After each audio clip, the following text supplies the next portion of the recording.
আসসালামু আলাইকুম রহমতুল্লাহি ওয়াবারাকাতুহ।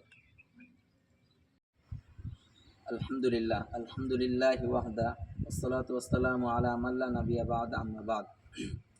সকল প্রশংসা সেই মহান রব্বুল আলামিনের দরবারে, যে মহান রব্বুল আলামিন আমাদেরকে ইসলামী জীবনের সাথে থেকে ইসলামী শরীয়তের বিভিন্ন নিয়ম কানুন জানার উদ্দেশ্যে আল্লাহ সুবহানাহু ওয়া তাআলা আপনাকে আমাকে কবুল করেছেন।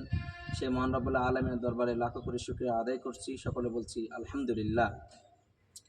অতঃপর লাখো কোটি দুরূদ ও সালাম বর্ষিত হোক মহান মানবতার মুক্তির দূত নবীগণের সর্দার হযরত মুহাম্মদ মুস্তাফা সাল্লাল্লাহু আলাইহি ওয়াসাল্লাম এর রওজা মোবারকে।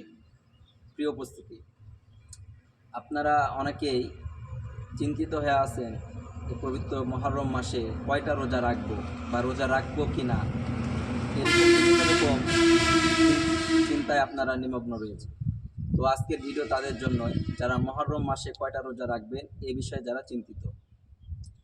এ বিষয়ে পবিত্র তিরমিজি শরীফের 739 নম্বর হাদিসের মধ্যে আল্লাহ রাসূল সাল্লাল্লাহু আলাইহি ওয়াসাল্লাম বলেন, যদি তোমরা রমজান শরীফের পরে কোনো রোজা রাখতে চাও তাহলে মুহররম মাসে রোজা রাখো, কেননা এটা হলো আল্লাহ সুবহানাহু ওয়া তাআলার মাস। এই মাসে এমন একটি দিন রয়েছে যে দিন আল্লাহ সুবহানাহু ওয়া তাআলা একটি সম্প্রদায়ের তওবাকে কবুল করেছেন, সাথে সাথে অন্যান্য সম্প্রদায়ের দোয়াও এবং তওবাও আল্লাহ সুবহানাহু ওয়া তাআলা কবুল করবেন। মুআজ্জিজ হাজিরিন, যারা এই চিন্তায় আছেন যে 9 তারিখে 9 মুহররম রোজা রাখা যাবে কিনা, এই চিন্তার মধ্যে যারা আছেন তাদের বিষয়ে মুসলিম শরীফের 2537 নম্বর হাদিসের মধ্যে আল্লাহ রাসূল সাল্লাল্লাহু আলাইহি ওয়াসাল্লাম বলেন, হাদিসটি আব্দুল্লাহ ইবনে আব্বাস রাদিয়াল্লাহু তাআলা আনহু বর্ণনা করছেন।